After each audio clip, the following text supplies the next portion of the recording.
Alors cette histoire m'a été racontée par mon père et je vais vous la raconter. Un homme rentrait de sa plantation.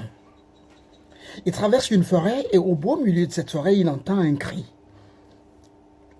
Presque des pleurs. Alors il s'arrête. Il repère la direction d'où viennent les pleurs et il s'avance, il s'avance. Oh, c'est dans un buisson. Et dans ce buisson, dans un piège. Et dans ce piège, un serpent, un gros serpent a été pris. Et le serpent dit, oula, s'il te plaît, libère-moi, s'il te plaît. 3 jours que je suis ici, 3 jours que je n'ai pas mangé, 3 jours que je n'ai pas bu, s'il te plaît, libère-moi. Alors l'homme, pris de pitié, libère le gros serpent.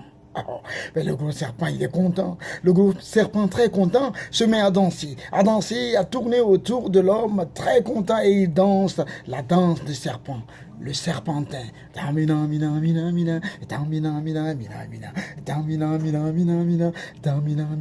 Oh, le serpent est très content, très content. Et l'homme aussi est content, il sourit.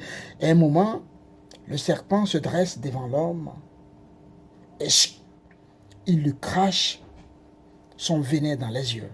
L'homme devient aveugle. Il titube, il titube de douleur, il tombe, il se relève, il tombe, il se relève et il cherche son chemin. Dans le ciel, un épervier a vu cet homme qui tombe et qui se relève. Et l'épervier alors descend. Il dit, mais qu'est-ce qui se passe? Cet homme, je le connais, c'est Kalgora. Il descend auprès de Kalgora et Kalgora lui raconte ce que vous savez déjà.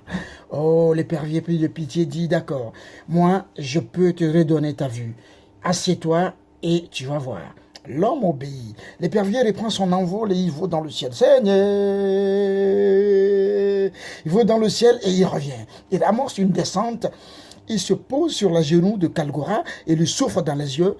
Et Kalgora voit de nouveau. Mais Kalgora est très content. Il s'approche de l'épervier et il l'attrape.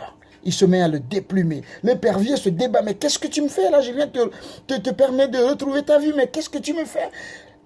Kalgora a déplumé l'épervier. Il l'a jeté. Le voilà qui se retrouve nu comme un ver de terre. L'épervier a tellement chaud qu'il cherche un endroit assez frais. Il entrevoit un lac et il va vers le lac. Mais à l'approche, une tortue l'a vu venir, la tortue se cache et dit, mais non, mais qu'est-ce que c'est? De mémoire de tortue, je n'ai jamais vu un animal aussi laid. Et l'épervier te dit, mais non, je suis épervier. Ah ben c'est vrai, qu'est-ce qui t'est arrivé? L'épervier raconte à la tortue ce que vous savez. Alors il dit, assieds-toi, tu vas retrouver ton beau plumage un jour, c'est sûr. Et de jour en jour, l'épervier retrouve son beau plumage. Et un jour, eh bien il dit, maintenant je peux m'en aller. Mais je voudrais que ma famille se retrouve pour te dire merci. Alors donc on va vers ma famille. La tortue accepte. L'épervier prend la tortue de ses serres et les voilà tous dans le ciel. Mais à un moment, l'épervier repère un rocher. Et il lâche la tortue. La tortue dégringole et tombe sur le dos.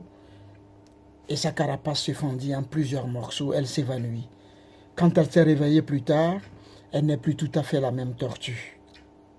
Alors de tous ces êtres, qui en est le plus ingrat? Le conte ne le dit pas. Mais de toutes les façons, ils ont tous contribué au malheur de la tortue.